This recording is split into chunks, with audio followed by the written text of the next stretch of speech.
Sebelum kalian melanjutkan untuk menonton video ini, silakan dukung kami dengan memberikan like, subscribe, dan share ya. Jangan lupa nyalakan notifikasi lonceng supaya kalian mendapatkan update terbaru dari video kami.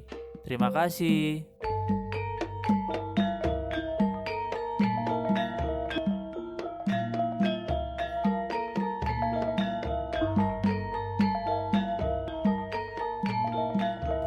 Petari Sri Widowati atau dikenal pula dengan nama Dewi Sri Sekar, dia adalah permaisuri utama Sang Hyang Wisnu.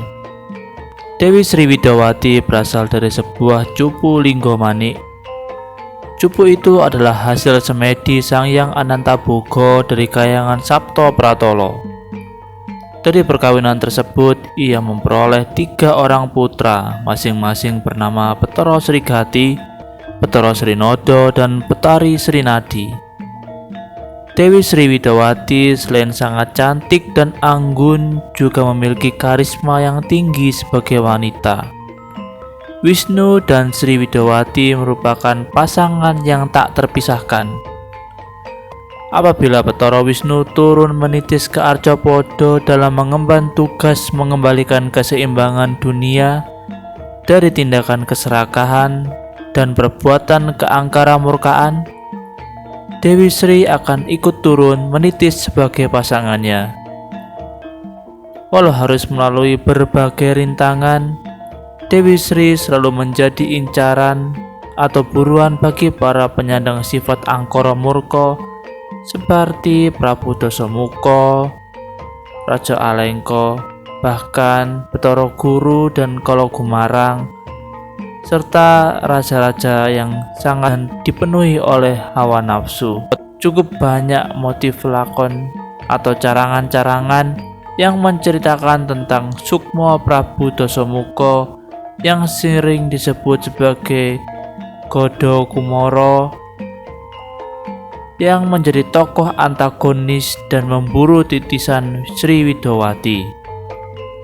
Anomanlah yang bertugas untuk menangkap Sukma Dasamuka yang acap kali lepas dari penjaranya. Penjara itu selalu ditunggu oleh Anoman. Jika sekejap saja Anoman lengah, Sukma Dasamuka itu selalu mengambil kesempatan untuk kabur dan membuat keonaran. Maka jangan salah, ketika Dasamuka dikalahkan oleh Sri Rama, sebenarnya Dasamuka tidaklah mati, melainkan hanya ditindih oleh gunung. Gunung-gunung ini merupakan penjara bagi Dasamuka untuk tidak bergerak bebas.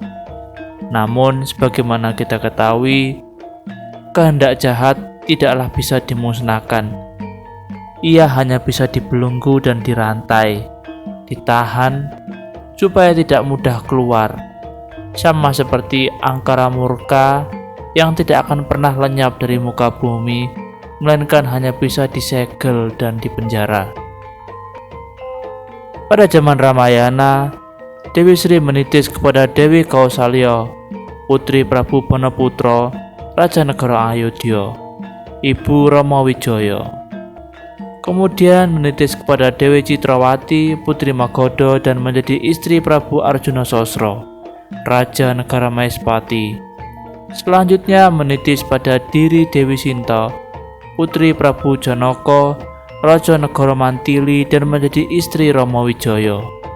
Sedangkan pada zaman Mahabharata, ketika Betara Wisnu menitis pada diri Sri Kresna, Raja Negara Dwarawati, Dewi Sri menitis pada diri Dewi Sumbadra, adik Sri Kresna, dan menjadi istri dari Arjuna. Dari kisah Petari Sri Widowati, ada hal-hal yang bisa kita pelajari dari watak dan karakternya. Seperti yang telah kita ketahui bersama bahwa Petari Sri Widowati merupakan permaisuri utama dari Betara Wisnu. Tak jauh berbeda dengan para bidadari lainnya dan dewa-dewi yang lainnya, Dewi Sri Widowati memiliki kesetiaan yang tinggi, seperti halnya Dewi Kanestren dan Dewi Kamoratih. yang rela mengikuti suaminya kemanapun ia pergi. Namun di sini selalu ada mara bahaya yang selalu menghadang Dewi Sriwidawati. Jika kita lihat dalam berbagai macam kasus yang diangkat dalam kisah pewayangan, Dewi Sriwidawati telah menitis atau berinkarnasi berkali-kali dalam berbagai kehidupan mengikuti pekerjaan suaminya untuk melindungi dan merawat alam semesta. Pekerjaan ini tidaklah mudah. Tanggung jawab ini merupakan wujud dari kesetiaan seorang istri yang rela menemani suaminya kemanapun ia pergi. Ketika Dewi Sriwidawati menitis dalam berbagai kehidupan, dia tetap menyanding dengan Bathara Wisnu yang selalu melindungi dan menjaga alam semesta. Dengan demikian, Dewi Sriwidawati merupakan sosok ibu yang rela menerima segala macam kesusahan dan kesulitan, sehingga sebagaimana pelajaran yang telah diberikan oleh Betari Sriwidawati, kita hendaknya menyerap bahwa kesetiaan dan ketulus ikhlasan seseorang harus diwujud nyatakan dalam setiap karya dan perbuatan.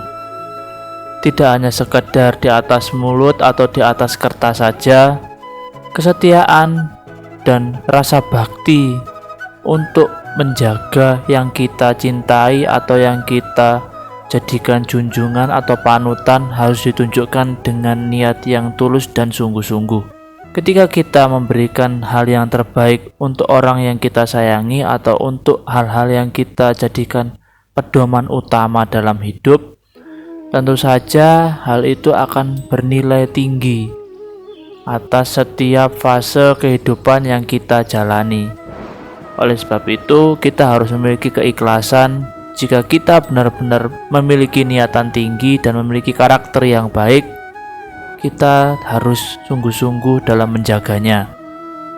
Apabila kita melihat dari kisah dari Dewi Sriwidawati yang merupakan sebuah perwujudan dari sebuah ketulusan dari hati manusia, maka halangan yang paling utama adalah hawa nafsu dan angkara murka.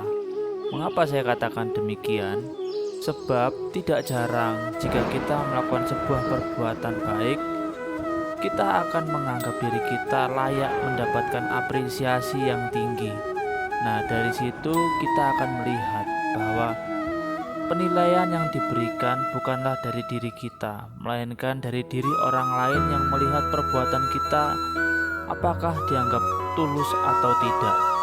Bisa jadi perbuatan yang kita lakukan dianggap tidak tulus atau dianggap memiliki pamrih. Oleh sebab itu, mari kita hindarkan dari pikiran-pikiran buruk bahwa perbuatan baik kita layak diberikan apresiasi.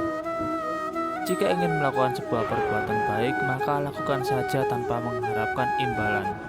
Dan janganlah marah ketika perbuatan baik yang telah kita lakukan tidak dihargai oleh seseorang. Biarkan saja orang lain menilai perbuatan baik kita apakah layak atau tidak diapresiasi.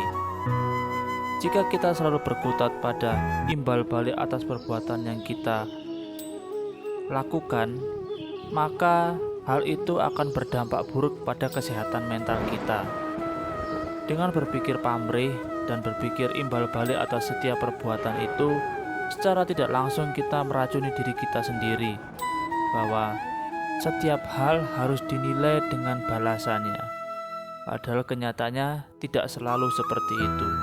Ambillah sebuah kasus dari Dewi Sriwidawati yang dengan tulus ikhlas mendampingi suaminya Bathara Wisnu lahir berkali-kali dan dikejar-kejar oleh para raksasa yang penuh hawa nafsu dan angkara murka. Sebagai manusia, hendaknya kita harus berpikir dan bertindak seperti Dewi Sriwidawati yang melakukan segala sesuatu tanpa pamrih dan melakukannya dengan tulus ikhlas untuk mendampingi suaminya. Terima kasih sudah menonton video ini hingga selesai. Jangan lupa klik like, share, dan subscribe ya. Jangan lupa juga nyalakan notifikasi lonceng supaya kalian mendapatkan update terbaru dari video ini dan video-video baru yang akan bermanfaat bagi kalian. Terima kasih.